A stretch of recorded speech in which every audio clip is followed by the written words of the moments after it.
շնորհակալություն հավելում ընդունելու համար եւ այսպես մի քանի օր ընդամենը մնացել, Կիրակի օրը կայանալու են ընտրություններ, ինչպես է գնահատում Քարոզ Արշավը, եկեք մի անգամից մի քանի հաստամ, շատ կոնկրետ է քայլեր գործողություններ եղան մեր դաշնակից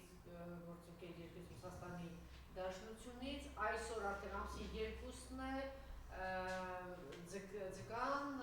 ներկրումը արդեն կասեցվեց դրանից առաջ գիտենք ծաղիկի և գյուղմթերքերի վրա է տարածվելու, absolutային հայտարարությունների անում Նիկոլը, մենք ասում ենք կգնենք, այդ ամեջը ես կգնեմ, դուք միայն խաղաղության տեր կանգնեք, փաստորեն այս մարդը խաղաղության մեջ չի կարողանում տեր կանգնել, եւ ասել, բայց եթե նորմալ լինի այդ մթերքը պարզվի, մենք կվճարենք։ Այսինքն նշանակում է, որ վաղը կարող է ասած մի առասել տրվի, ասում է նորմալ չէ, չեմ վճարում։ Նախ ինչ է մեզ սպառնում, դրանից սկսենք, Քարոզ Արշավը ինչպես է գնահատում, դա մնացած հարցերը հաշվում կտանք։ Նախ այն ինչ որ հայտարարում է իշխանությունը, այսինքն Նիկոլ Փաշինյանը, էկոնոմիկայի նախարար Պապոյանը, որ այսպես ասենք սուբսիդավորեն այդ ամեն ինչը, չգիտեմ, գիտեք, տարբեր տիպի հայտարարություններ են հնչել, մեկը մյուսից ավելի էկզոտիկը, էքստրավագանտը, այսպես գազը, մենք գազ ունենք, մենք սա կառնենք, սուբսիդավորենք, դա իհարկե ընդհանրապես որևէ քննադատության չի ենթարկվում, որովհետև դա ընդհանրապես իրականության հետ որևէ կապ չունի եւ չի էլ կարող լինել, որովհետև շատ պարզ տրամաբանությամբ, երբ ասում ենք սուբսիդավորենք, ապա դա նշանակում է բյուջեից ինչ-որ մի բան պետք է սուբսիդավորեն, իսկ բյուջեից, որպեսզի դու կարողանաս սուբսիդավորես, փող պետք է լինի, փող եթե այսօր էլ կա, ապա հիմնականում հենց այդ նույն դեպի Ռուսաստան կամ Ռուսաստանից տրանզիտով արտաքին աշխարհ գնացող փողերն են, այսինքն դա այն զուգահեռ իմպորտի հաշվին է այդ գումարը եւ ըստ էության այդ փողն էլ է վերջանալու, այսինքն եթե շատ ուզեն ասել, այդ սուբսիդավորումը չի կարող լինել, այդ առավելագույնը սուբսիդավորումը մի անգամ կարող է լինել, եթե իհարկե այդպիսի բան լինի, եթե իսկապես հավատան։ Այսինքն ուզում եմ ասել, այստեղ փոքր ինչ քննադատական եթե մտածելակերպ ունի մարդը, առավելևս մի քիչ էլ տնտեսական ինչ որ մտածելակերպ ունի, ինքը հասկանում է, որ ուղղակի դա հնարավոր չի, դա ուղղակի բլեֆ է, ընդ որում սիտուացիոն բլեֆ է, կապված է նախընտրական քարոզչության հետ, ամեն ինչ շատ պարզ է, արդեն առաջի այսպես բողոքական ակցիաները մենք տեսել էինք, բաների հետ կապված են, ջերմոցների տերերը դուրս էին եկել փողոց, ես կարծում եմ շատ շուտով այդ ամեն ինչը կհասնի նաև գյուղատնտեսներին, որովհետև դա ակնհայտ է, որ շուկան, որը որ 98%-ով ապահովում է Հայաստանի գյուղմթերքների սպառումը, եթե դա փակվում է, դա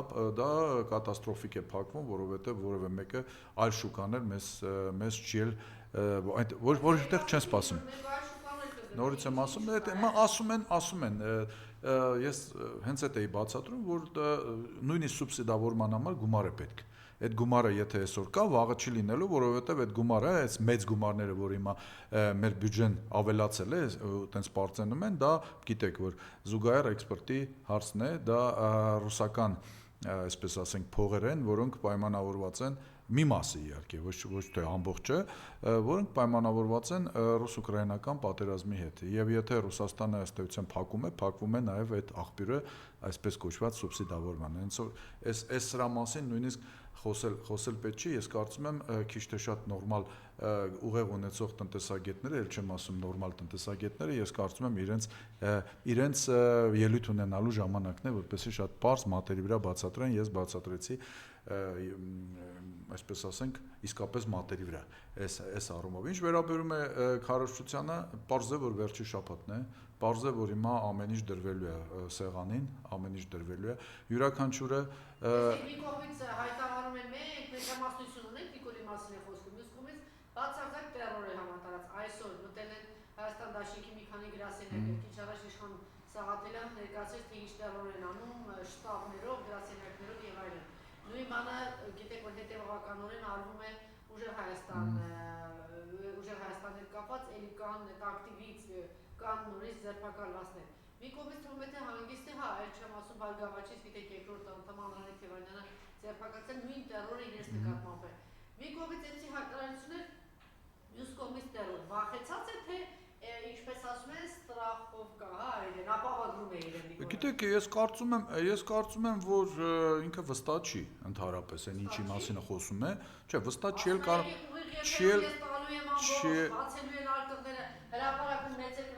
Գիտեք, նույնիսկ հիմա երբ ինչ որ մեկը որևէ հայտարարություն է անում, ինչ որ մի բանի վրա պետք է հիմնված լինի այդ ամեն ինչը, հա, դա պետք է առնվազն եթե նույնիսկ կապ չունի ինչպես ենք վերաբերում սոցիոլոգիական հարցումներին առհասարակ, բայց նույնիսկ այն սոցիոլոգիական հարցումները, որոնք հրապարակվել են իշխանության կողմից, այսինքն այն սոցհարցումները, որոնք պատվիրված են իշխանության կողմից, որոնք իրականացվել են իօգուտ իշխանություններին, մանավանդ այն հարցումները, որոնց աղբյուրը արտաքին աշխարհի աղբյուրներն են, իրենք նույնպես ապացուցում են, որ նույնիսկ եթե առաջի տեղն է հավաքած ձայներով իշխանությունը, դա չի բավարարում, որպեսզի ինքը կարողանա վերարտադրվել։ Լավագույն դեպքում ես հիմա չեմ ուզում ընդհանրապես անդրադառնամ Euronews-ի կողմից հրապարակված են թվերին, հա, դա ընդհանրապես բացարձակ հիմարություն է, դա աբսուրդ չի, ես զարմանում եմ, որ Euronews-ի նման այսպես ասենք լրատվամիջոցը նման իմիջային ռիսկերի դիմեց հանուն այսպես ասենք Նիկոլ Փաշինյանի վերարտադրման կամ վերևից պատվերի, հա, ես չգիտեմ հիմա Բրյուսելից է եկել թե որտեղից է եկել, որովհետև այն աստիճան բլեֆ էր այդ ամեն ինչը, բայց մնացածներով նույնիսկ ես համենայն դեպս իմ աչքով անցել եմ առավելագույնս 32-33% էր ինչ էր իշխանության մաքսիմում տոկոսը, որ հավաքում էր եւ ի դժբախտություն իշխանության նաեւ չի երևում թե այն սպոյլեր կուսակցություններից որը միանշանակ անցողիկ է այս առումով, հա, մոտ են գուցե 2.5% ինչ որ բաներ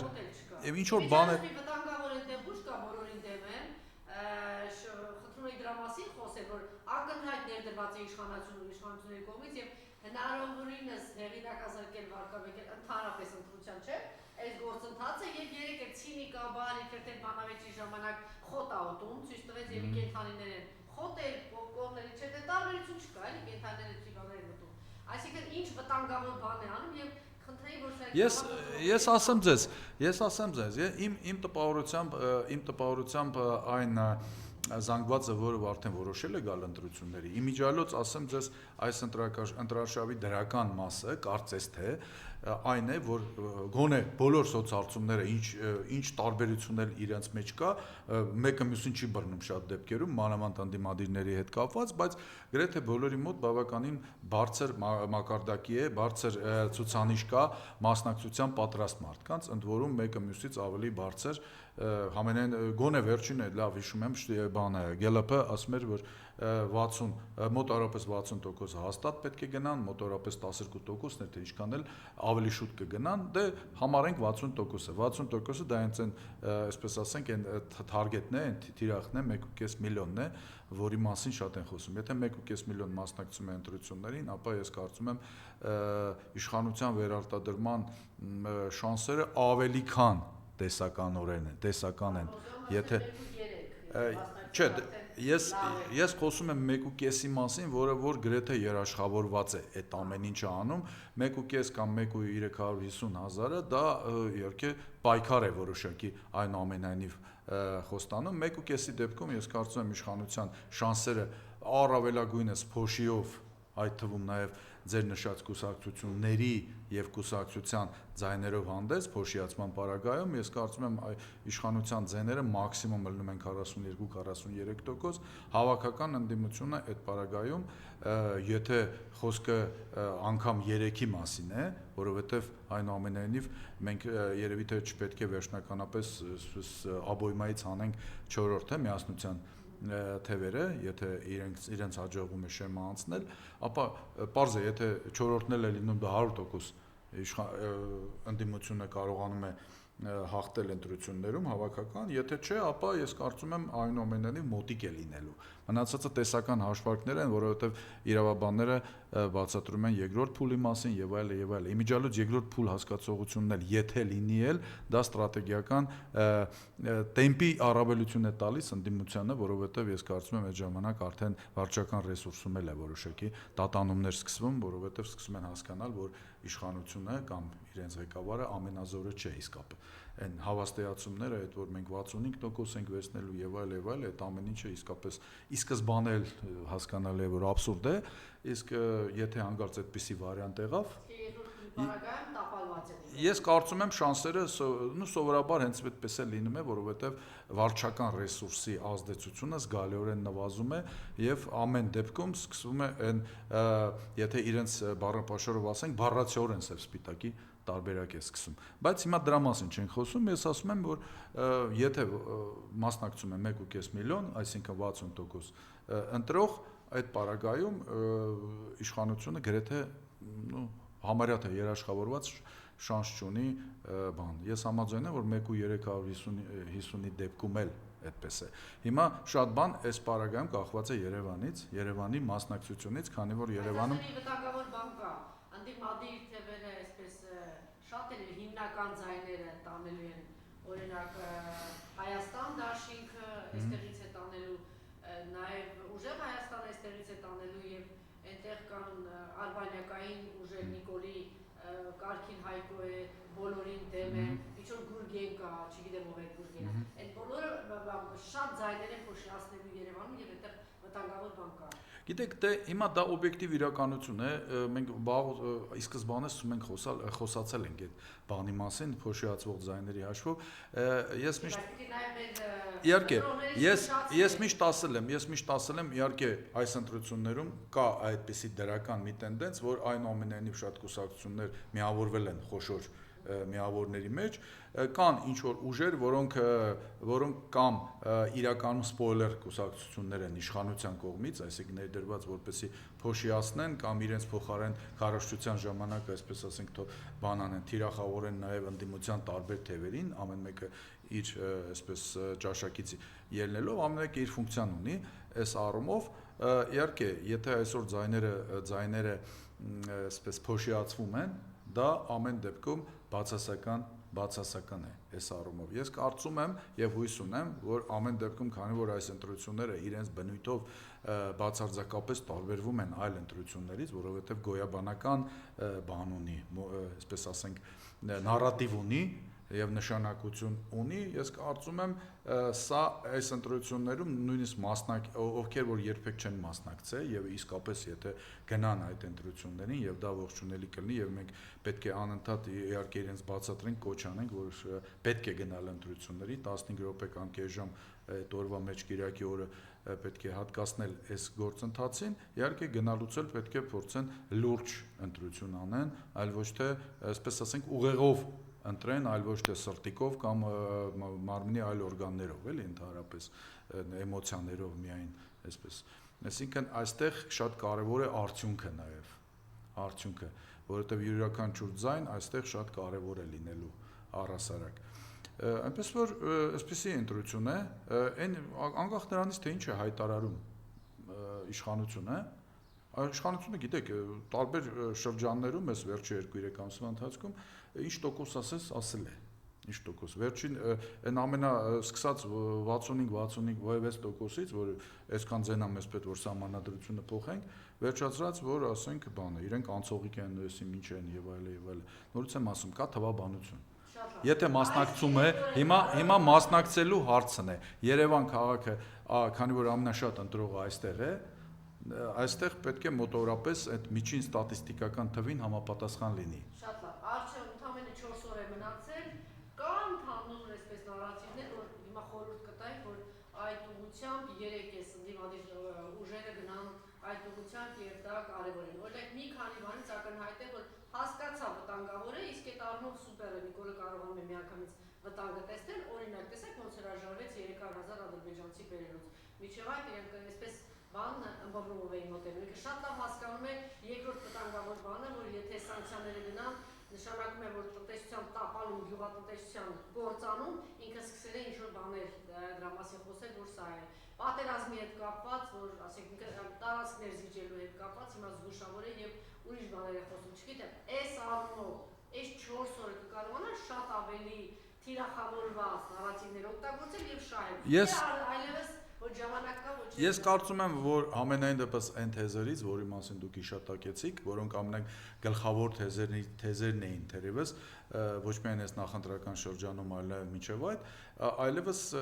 այդ առումով ես կարծում եմ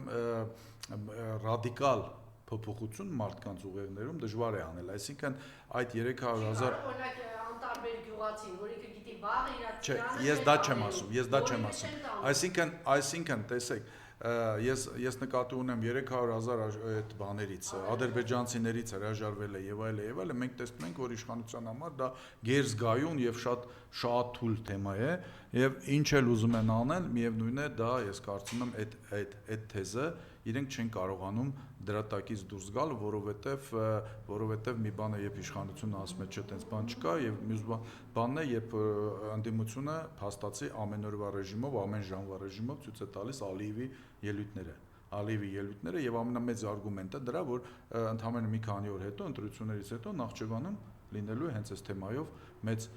կոնֆերանս, թե ինչ-որ սամիտ է լինելու, որի նպատակը հենց դա է լինելու։ Այսինքն Թերանում է ընդդիմությունը օրինակ չի կարողանում։ Հիմա դուք պատկերացրեք Նիկոլինեն ընդդիմություն չի կարողանում աշխատել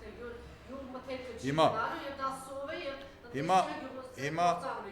Հիմա գյուղմթերքների առումով ես կարծում եմ, որ մենք մի քիչ թերագնահատում ենք գյուղացուն ընդհանուր առմամբ, որովհետեւ ամեն դեպքում այն ինչ որ տեղի է ունենում, գյուղացին արդեն այսօրվանից ինքը զգալու է։ Այսինքն թողել է գյուղացու Չէ, դե հիմա ընդդիմությունը ես կարծում եմ ընդդիմությունը դրան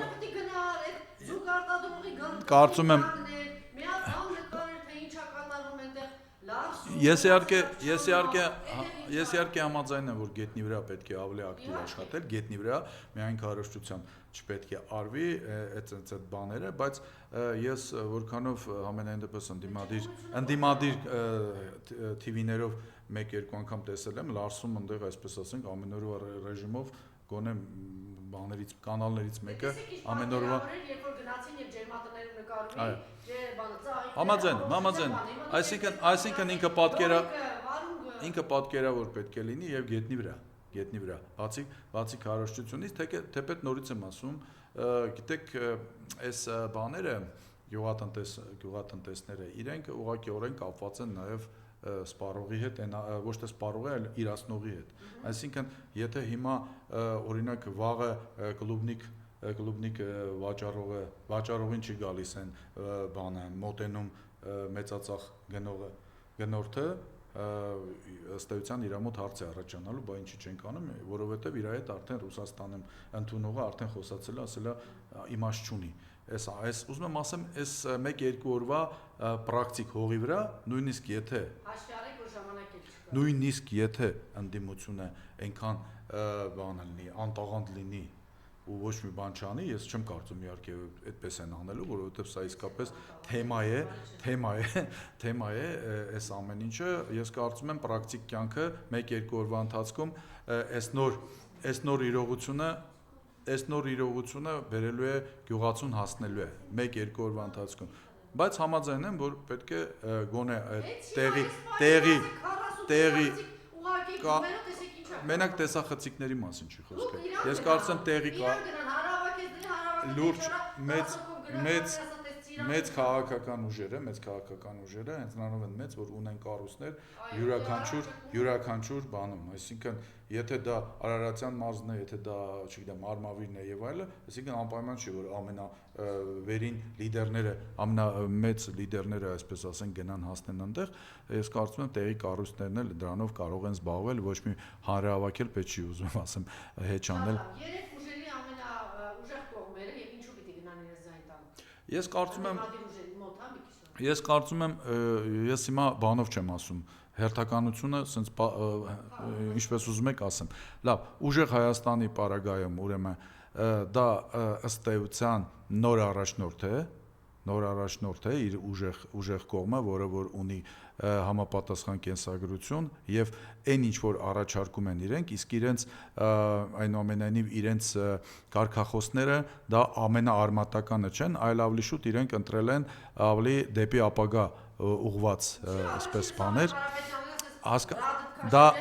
դա մի քիչ ուրիշ բան է, բայց ուզում եմ ասեմ ավելի արմատական ուժ կա ավելի արմատական կարգախոսներով։ Ես կարծում եմ, որ իրենց հիմնական առանձնահատկությունը դա այն է, որ այն ինչ որ իրենք առաջարկում են, ընկալվում է բնակչության կողմից, ընտրազանգվածի կողմից, որ ինչ որ առաջարկում են, իրենք կարող են անել, որովհետև այդ առաջարկները կապվում են սոցիալ-տնտեսական, արդյունաբերության եւ այլի հետ եւ այն հնարավորությունների հետ, որոնք կան նույն Սամվել Կարապետյանի մոտ, հա, մեծ հնարավորություններ, ոչ միայն ֆինանսական, այլև արտաքին կապեր եւ այլը։ Այսինքն իրենց կարծում եմ ամենամեծ ուժը այն է, որ այն ինչ որ իրենք ներկայացնում են հիմնականում նորից եմ ասում սոցիալ-տնտեսական եւ անվտանգային բլոկերն են, իրենց ներկայացվածը համենայն դեպս դրա վրա է շեշտը դրվում եւ երկրի անվտանգության հարցը այդ 300,000 ադրբեջանցիների Հայաստան բերելու հետ կապված ես կարծում եմ բնակչության իրենց ընտրողները շատ լավ հասկանում են, որ դա իսկապես իրենք կարող են անել եւ եթե ասում են, որ 300,000 օրինակ ադրբեջանցիներ բերելու են, ուրեմն իրենք գիտեն դա, որովհետեւ բավականին ինֆորմացված է Սամվել Կարապետյանը։ Ինչ վերաբերում է Հայաստան դաշինքին։ Հայաստան դաշինքի ես կարծում եմ գլխավոր ուժը դա իրենց արմատական կարգախոսներն են, այսինքն Ռոբերտ Քոչարյանի հետ հասարակության արմատական ընդդիմադիր զանգվածը կապում է մեծ հույսեր, որ այդ ուժը եթե գա իշխանության, ապա այսօրվա իշխանությունը ըստ էության իր արժանի փոխհատուցումը կստանա, այսինքն պատիժը կամ եւ այլը, պատահական չի, որ Ռոբերտ Քոչարյանի գրեթե բոլոր ելույթներում այս նարատիվը, որ այն ինչ որ արվել է այս իշխանության կողմից չի կարող չպատժվել, այդ ամեն անգամ կա։ Եվ ես կարծում եմ այս վերջի շաբաթվա ընթացքում գուցե ավելի շեշտադրումներ լինեն, ավելի կոշտ բառապաշար լինի եւ այլը, որպեսի ինչքան հնարավոր է, ինչ որ ընդդիմադիր կա, ընդդիմադիր արմատական տրամադրված մարդ կա, որպեսի իրենք կարողանան, այսպես ասենք, այդ ձեները բերել, մասնակցեն, բերեն, ստանան։ Բարգավաճ Հայաստանի պարագայում ես կարծում եմ, որ Բարգավաճ Հայաստանը բավականին ճշգրիտ է աշխատում, այսպես ասեմ։ Այսինքն ես կարծում եմ իրենք շատ թիրախավորված են աշխատում։ Ես մի քանի անգամ, բազմաթիվ անգամ դրա մասին ասել եմ։ Իմ մոտ տպավորությունն այնց է, որ իրենք շատ կոնկրետ գիտեն ով է իրենց ընտրողը, դա բնականաբար պայմանավորված է այն փորձի վրա, որ գոյություն ունի, որովհետև բազմաթիվ անգամ են մասնակցում ընտրությունների, այսինքն իրենք ունեն որոշակի վիճակագրություն, որոշակի բան, կապեր, որոշակի երևի թե կառույցներ, տպավորությունս այնպեսին է, որ այսպես ասենք, հենց այնպես որևէ միտեղ չեն մտնում ռեսուրսը, ինչպես ասում են, չեն ցրում այս կողմ այն կողմ։ Ես կարծում եմ, որ դա է իրենց ուժը եւ մյուս կողմից էլ մենք տեսնում ենք, որ որոշակի փորձարկումներ արվում է, ցանկացած քաղաքական ուժ, ես կամպանիայի ժամանակ մի քանի անգամ փորձել է տեսնի, թե որն է այն նարատիվը, այն մեսիջը, այն կարգախոսը, որը որ բավականին զգայուն է իշխանության համար։ Հիմա մենք տեսնում ենք, որ Գագիկ Ծառուկյանի պարագայում Նիկոլ Փաշինյանին ավելի շատ նյարդայնացնում է Գագիկ Ծառուկյանի, այսպես ասենք, բավականին հանգիստ վերաբերմունքը, որ ամեն ինչի մեջ չի մտնում, այսպես ասենք, Նիկոլ Փաշինյանի օրակարգի մեջ ամեն անգամ չի մտնում այդ հայոյախառը եւ այլը։ Համենայն դեպս